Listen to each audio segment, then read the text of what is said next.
Today on the Self Smarter podcast.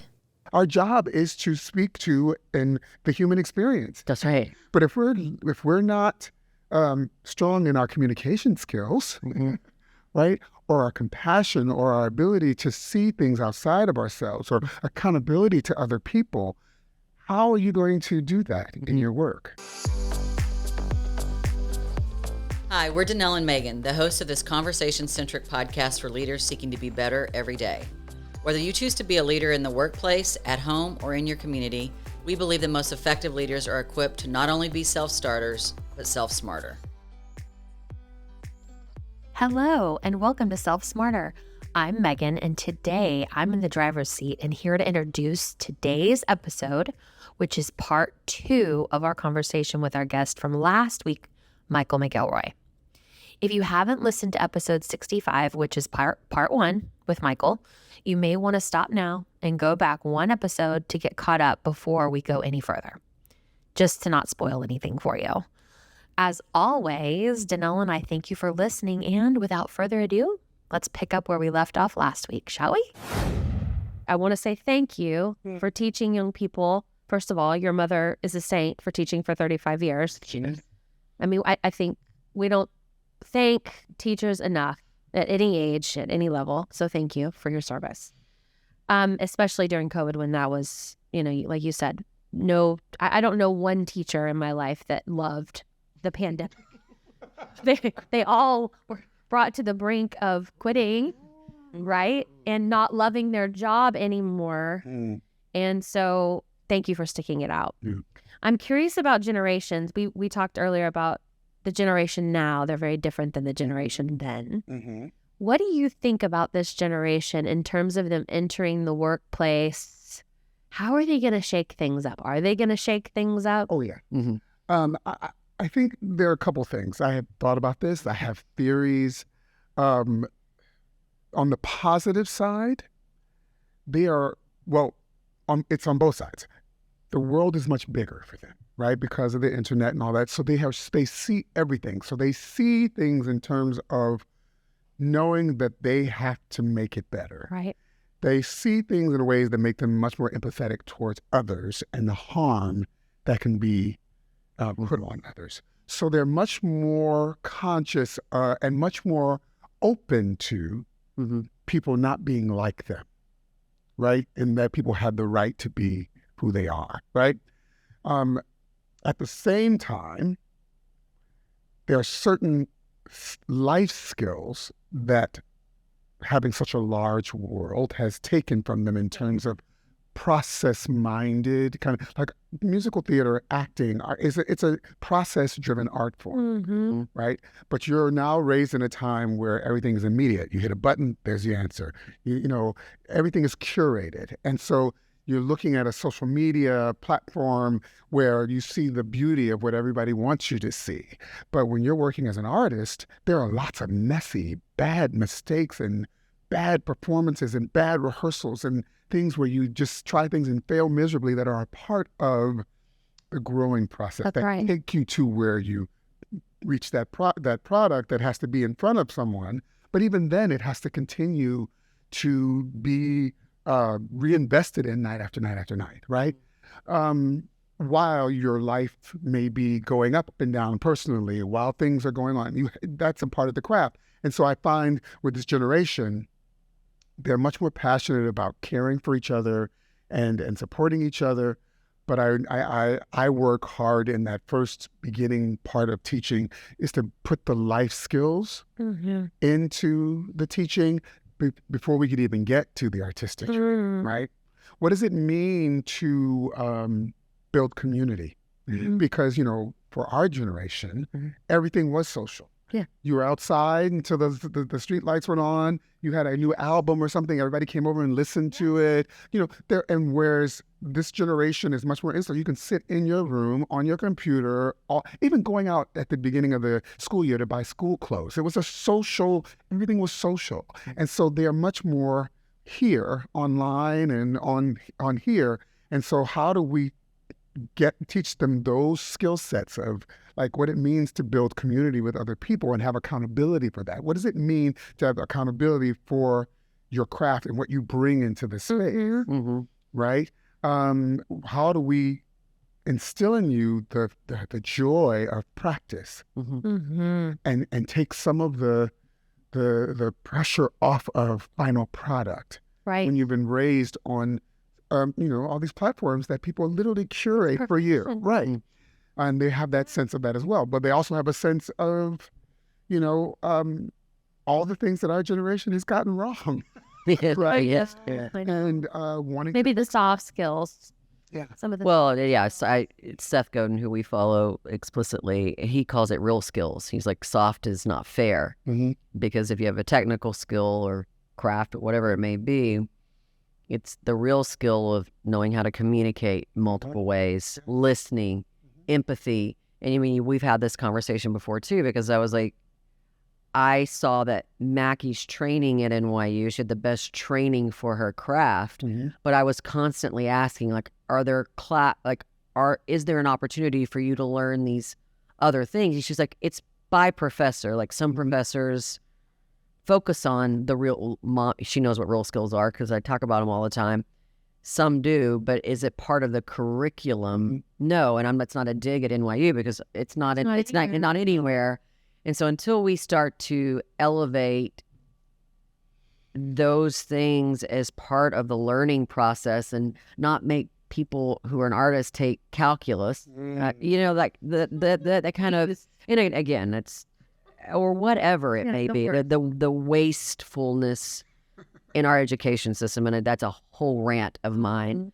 But when I think about it, you're right. Like, this generation, because of how they're wired, if we can teach them those skills quicker versus being 40 whatever years old and getting 26% approval rating as a leader, which is the catalyst for this podcast, like, I had to be hit up against the head to realize that, I'm super successful by all these external metrics, and people will follow me, but they're not becoming a better version of themselves.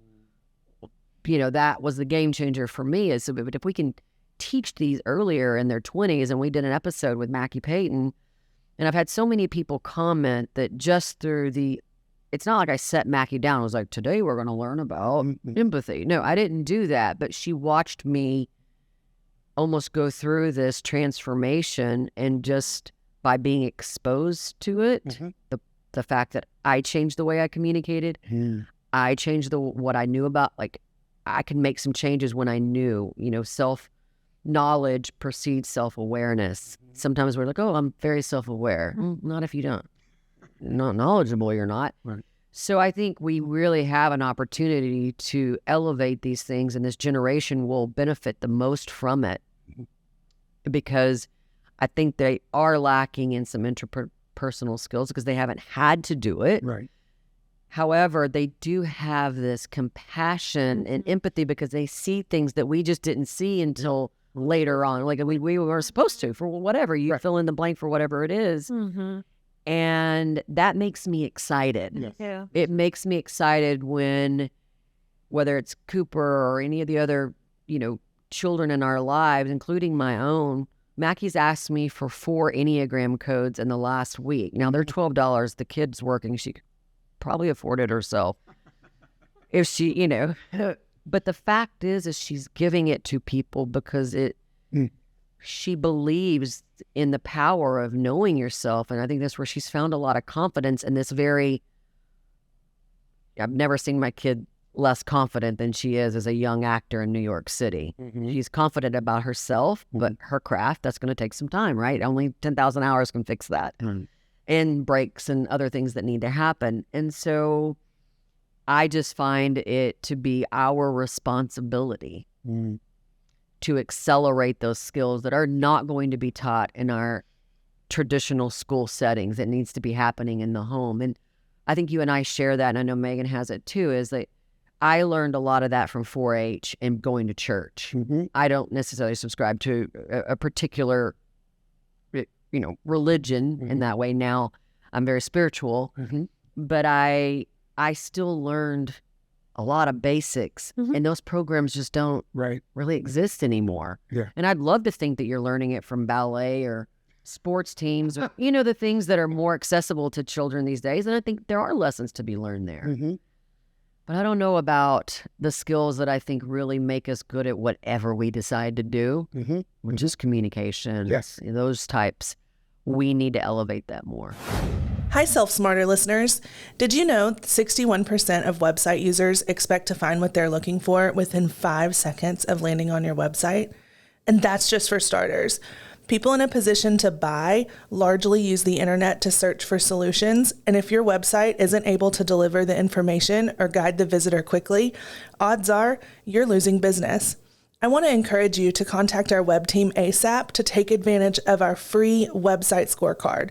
This service will grade your website to guide your online marketing strategy by uncovering your website's potential by scoring major categories of your website, like your messaging, the functionality, the analytics, how it's designed, and finally, we look at your goals and determine if your website is positioned to convert visitors into sales. This is 100% free to you, dear listener. So contact me, Mary Cobb Manriquez, at info@dma-solutions.com, and I'll schedule a call to get us started.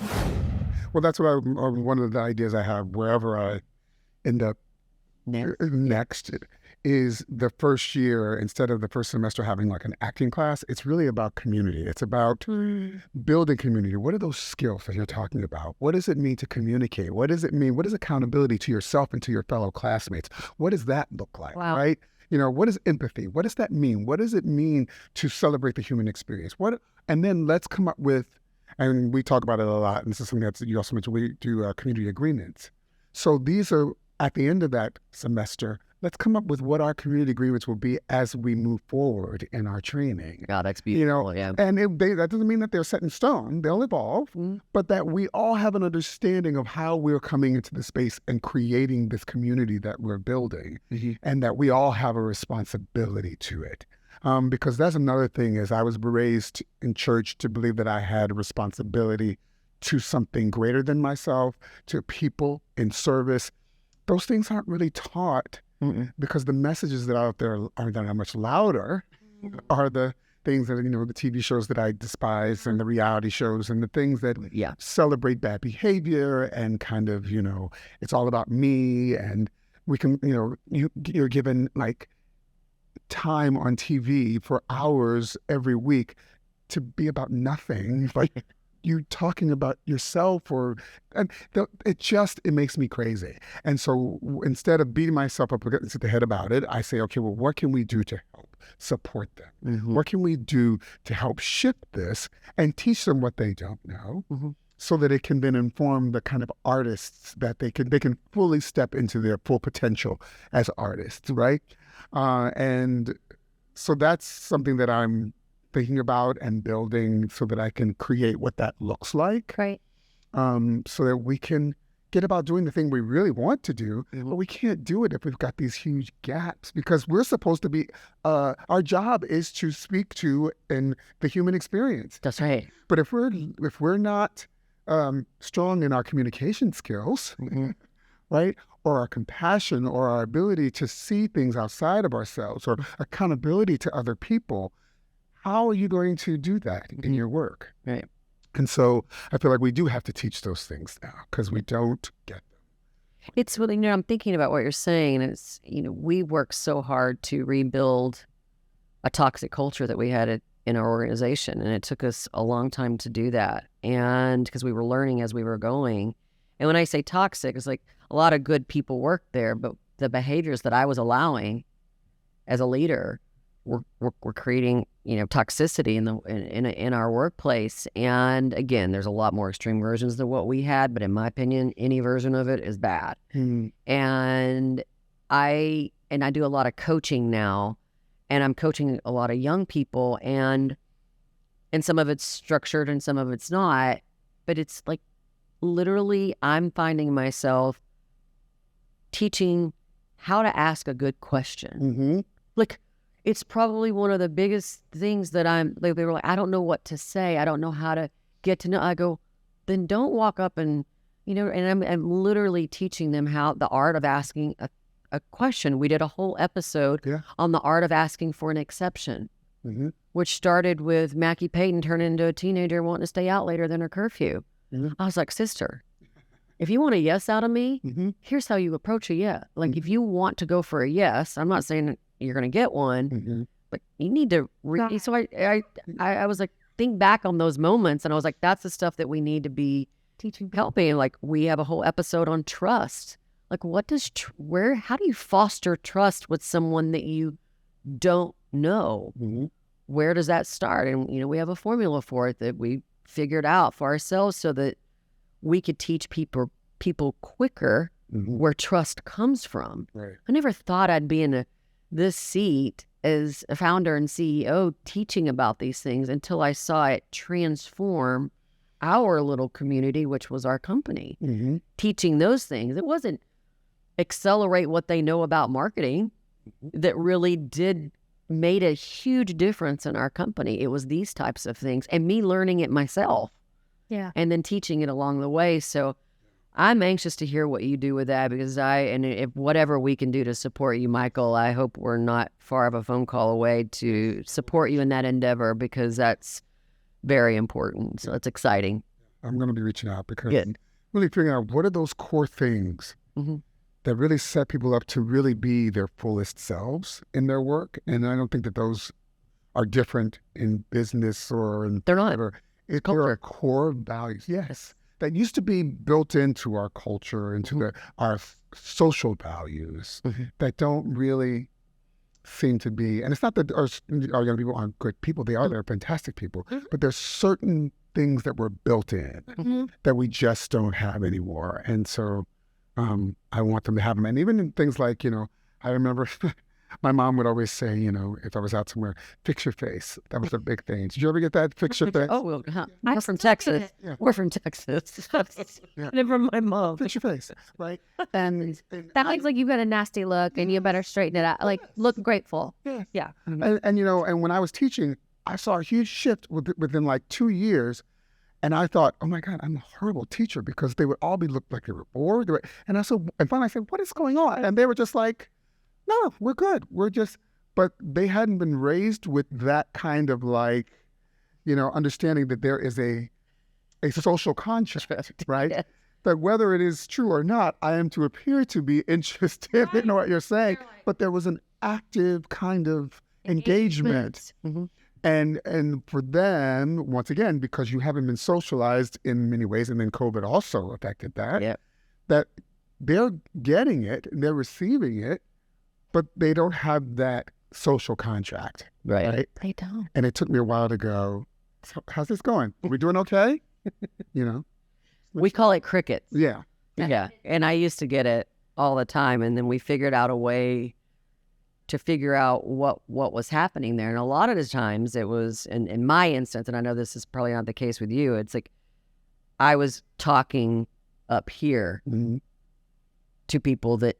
Yeah, sometimes we weren't making the connection. No, I wasn't making the connection. So sometimes I was dealing with confusion. Sometimes I was dealing with absolute obstinance because I didn't have the right people necessarily in the right seats. And I was just allowing this entitlement and these other things to foster. But again, I could point fingers all day long, but it was on me because I was allowing grace and mercy to, we'll just keep working. And we have a guest that's coming on tomorrow and I'm super excited about. And she just posted about this, and I think about it. It's like we can't change people. We shouldn't strive to change someone, but what we can do is show up and show a different way. And what you're describing is lead by example. And I think this next generation, I'm so excited if we can, the current generation can, if we can get our act together and put emphasis on these things and not just the crafts or the actual work and make the time. In our organization, 20% or more on any given month of their time at the company is spent on development. That was not the case 8 years ago. I'm talking about, you can't just say that we're going to do these things. You have to operationalize it, like what you're saying, like start the semester off with a structure that says we're going to learn about these things, then we're going to act. And I think when we start to make those steps, whether it's in the company, whether it's at school or wherever it may be, I think we're going to reap significant benefits for this generation. And then therefore we'll benefit as well. Yes. But I think we have some interesting hurdles to overcome because the education system's lots of money involved with taking unnecessary courses. And again, I'll stop there. But what you're saying, what I love is that we were raised in a do as I say, not as I do. But this generation, we need to model for them because they watch. Right? So it's like, as an artist, as a teacher, teaching young artists, I have to model vulnerability. I've learned that the more transparent and the more vulnerable I am, the more they are on board to go on the journey with me. But if I set myself up as I'm up here, then when I don't hit that mark, it is a disappointment and then the trust is gone. Well, then they don't know how to deal with their own struggle. Right. If they don't see someone struggling in their life that they look up to, and I know most of your students do, if they don't see some version of struggle, they're just going to expect that they shouldn't have it. Right. Then they're going to be sitting there with all of this on them going, well, he didn't have it, and he's who I'm emulating or following, and it's no different as a parent. And I didn't get that right for a long time. I mean, it was you show up and everything's in order, everything. And I know Mackie's in therapy, and that's one of the things she's working on is dealing with mom's brightness. And I'm not ashamed to say that. And I know she's grateful that I have the brightness that has brought her a lot of joy in her life. But having to find her own, it's not, I don't get to just say, go find your own. So she's working through that as a young artist and someone who wants to be bright and is bright. Gosh, I see the rays, but it's just being conscious of, okay, they need to find their own way, but that doesn't happen if there's not an example that shows them not only success, but failure along the way, and that you're going to recover from it. You're going to be okay. And it's coming. So learn to deal with it. And we did a whole episode, and I know, Megan's led our company through this as part of her leadership journey, is learning about resilience. Oh, yes, that's a big one. Resilience. It's like how to think about it. Like, how do you prepare yourself to be resilient? Inevitably, we've had to be resilient if we survived COVID, this pandemic. But resilience, sometimes what we fail to do is say, what was the impact of that trauma? Right. And sometimes resilience is, we made it. Right. Like we're still employed, or, and we don't take the opportunity to think through, wow, what are we taking away from that? So I sat with Mackie and her friends early on, and I go, if you're not taking advantage of what you're struggling with in COVID and coming out on the other side of this, you have missed the opportunity of a lifetime as an artist. Which you really are. And I don't know much about art, but I know what its genesis is. And so it's just same way with us, with food. And we had to think about it differently. I talked to my seniors at their graduation event that their families had on Saturday night. And one of my choir members said this, and I always say it all the time, is you have to get comfortable with the valleys of preparation. Right? It's beautiful. Because in those valleys, that's where you are being honed. That's where you are being challenged. That's where you are being prepared for that next mountaintop experience. And then when you get to the mountaintop, you can value it and celebrate it, but it doesn't define your worth, right? And then you know that when you're standing on that mountaintop, you're looking down, there's a valley, right? And knowing that that's how the resilience and the celebration of like, I got through that, and on this side of it, I learned this, and I know I'm this now that I didn't know before. And so learning to be able to be comfortable in that discomfort of, absolutely, this thing is, I'm not getting the thing. Now, what is it I need to learn and know? And sometimes that's even stillness. Sometimes that's the hard thing for me. Sometimes you can't make it happen. Sometimes you have to be still and listen and let time, whether that is you're believing in a higher power or in the universe or whatever, sometimes your stillness you need to be still so that things can actually shift in the ways in which they will open up for you to step into. And having the wisdom to know when is which is a little challenging for me, because I love to make lists, and I love to cross things off of said list, right? And sometimes one wing. That's your one wing. I'll explain that later. Oh my Lord, I got one wing now. I even got no, you have two wings. And I tell them that, but it is that idea of, and you said this, I was listening on my way down here, before my headphones were dead. And the last thing that I heard you say was that your strengths were also your weaknesses. Biggest strengths are your biggest weaknesses. Yeah. And I was like, ouch, no, no, don't say that. But it is true. Like the things that you always have to be aware that they hold the potential to lift you up, but also be your downfall. Right. And my doctor likes to explain it like this. Like, it's your light can become when the shadow, when you're not conscious of that light that is your strength or whatever it is, then it's the shadow. She's like, I don't want you to think of it as darkness, because if you're aware of it, you can actually maneuver that as well. Because when you're self-aware, self-knowledgeable enough to be aware and so she doesn't like me to use language like weakness or whatever, but at the same time, it's like shadow, or it's what derails us from reaching our greatest version of ourselves by using our strengths. So before we head into music moment, I want to talk about a beautiful music moment we had last night at an event that was celebrating you. You were one of four, Michael McElroy was being honored at the Prospect Theater and as a muse. Yeah. How did that feel? Jason Ma, who was one of the board members, I did my first Broadway show with in 1991. And I am not good with being the center of attention. Like even with BIV, everyone saw my back. Yes, because he conducted the work. Yeah. I don't want to see what's happening out there. And so my first instinct when people ask me to do something like this is always no. Right. I'm like, no. And, but something said, say yes. Because I literally was going to say no. I met with the artistic director, and I was going to say no because, one, it was the day I was literally flying in. Two, I'm uncomfortable with that kind of attention, but something said, just say yes.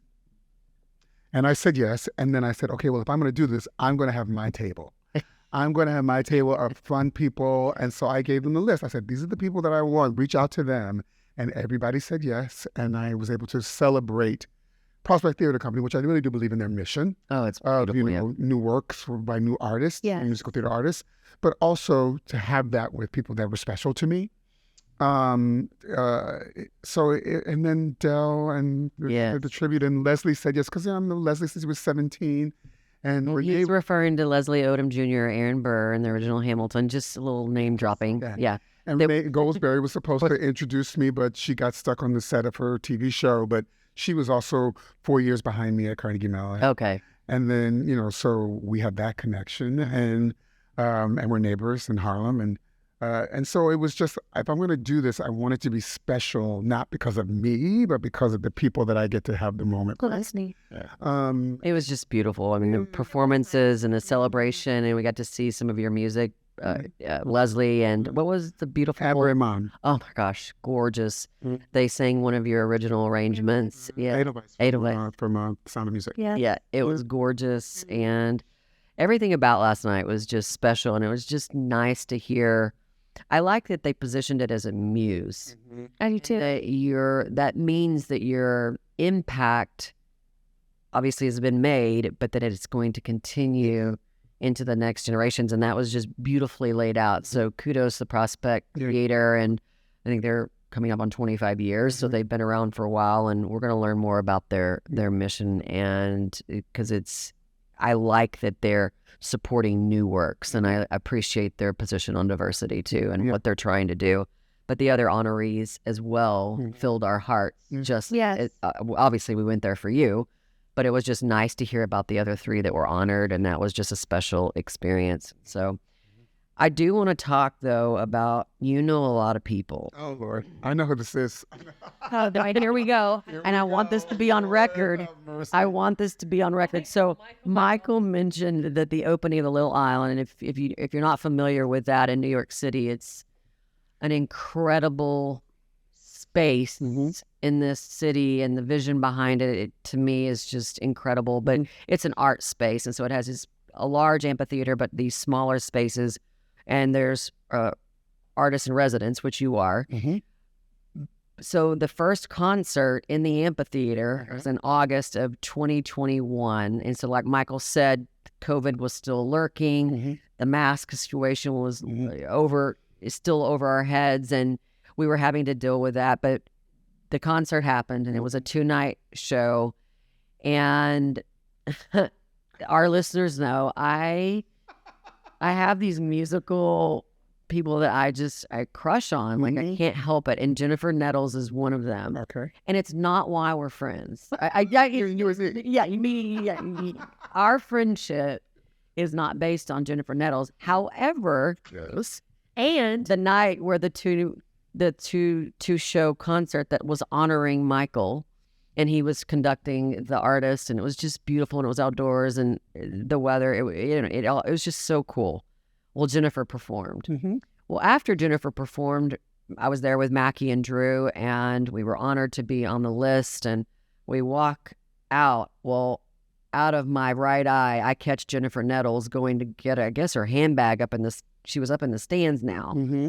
So now she's like one of us, because she's not. Which is not an open invitation for you to tackle her. I did not tackle her, but it's just been a minute since I fangirled like that. And Michael, I haven't done stairs in a hot minute. And I was so impressed with my ability. I think I was skipping stairs. Like, Mackie's like, Mom, it was like a bull was like right behind you. And you were, and then you ran up to her so quick, and then you calmed down because you didn't want to scare her.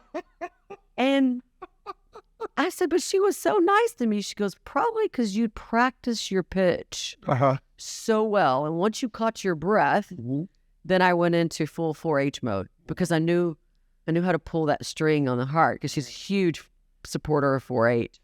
And so I led with 4-H, and then our love for you. And then she was just so generous. And when you meet your artist, you want them to show up in a particular way. You don't want to be disappointed. Yeah. Not disappointed by Jennifer. Not at all. However, I think she really wants to have dinner or drink sometimes. So I feel yes, with you. Like, I feel like it's something that needs to happen. Mm-hmm. Well, she is pretty amazing. Yeah. And how did that relationship come about? So she had written a song that was potentially going to be on the soundtrack for Harriet, the Harriet Tubman. Okay. And she was working with Alex Lacamoire, who worked on Hamilton and with Lynn on the music. And so they wanted background vocals, and they wanted someone who could do something that was gospel and bring some singers together. So Alex called me and said, could you bring in 5 singers, write an background arrangement for this? And I did, and she was there, and we just hit it off. She was so down to earth, right? And then she was working with Alex to do a Broadway album. Mm-hmm. So then Alex reached out again and said, there are 2 songs that I would like you to work on.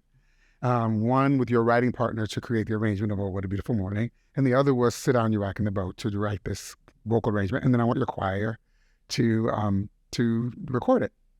So I wrote these really hard arrangements, and we had maybe, I think, 4 hours to record both songs. Mm-hmm. And we spent 3 hours and 15 minutes on Sit Down, Your Rock in the Boat. No, wow. So I was like, well, I guess we're going to scrap the other one. But everyone was like, I said, we can do it, y'all. We can do it. We literally recorded Oh, What a Beautiful Morning in probably about 40 minutes. I mean, and wow. And then all these things started happening. So she had a 4th of July special.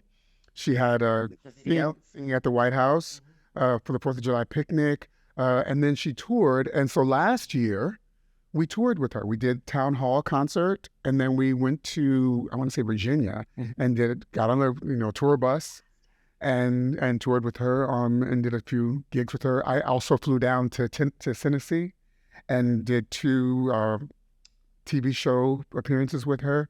I mean, and just the most down-to-earth, lovely, totally normal person, not a diva in any way. And then also to watch another artist and how their technique is so strong that they're able to sing all over and do all the things, and you can't see it, but me as a technician, I'm going, I know what it takes to do that. Mm-hmm. And she does it, and just wants to have fun and wants it all to be joyful. Yeah. And so every time we've been with her, it's always been a joyful experience. So the two of you align culturally in terms of your artistic viewpoints. Yeah. That's fantastic. And that's why I adore them both. She's the one. So what's the music moment going to be? That's right. Well, I'm going to ask you some questions. I'm going to ask you a question. Okay. Sure. Okay, so- number 2 question? We like, no, number 2. I like to ask these questions of our guests. Okay. So we're going to do karaoke. Okay. You're having fun. I'm not a karaoke person, so there you go. Thank you for putting that in there. Okay, we're just having fun. Uh-huh. What are you going to sing?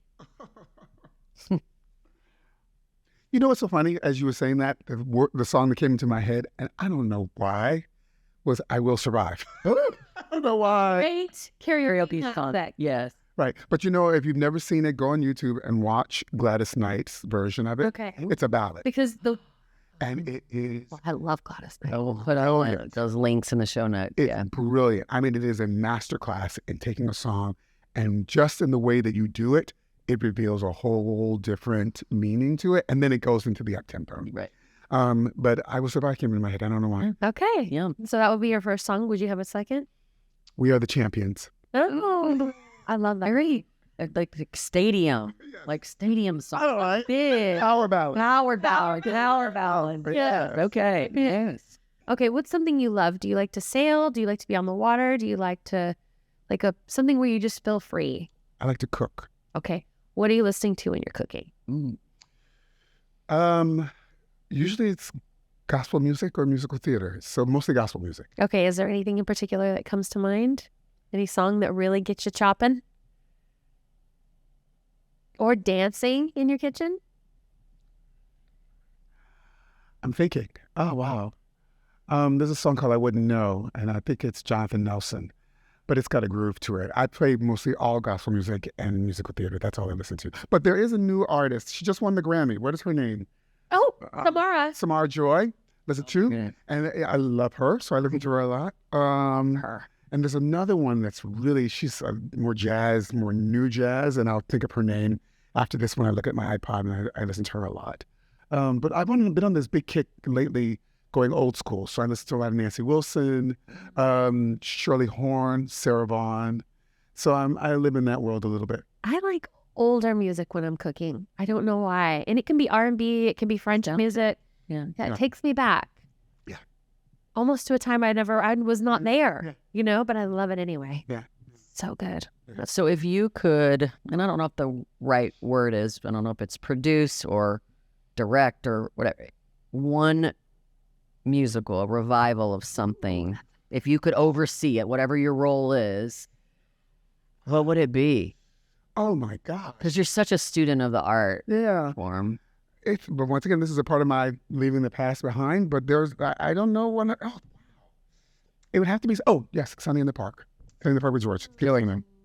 Yeah, because I love Stephen Thomas. It's my all-time favorite musical. And just to do that and have the experience of putting that up and seeing how it can be in its next iteration would be interesting to me.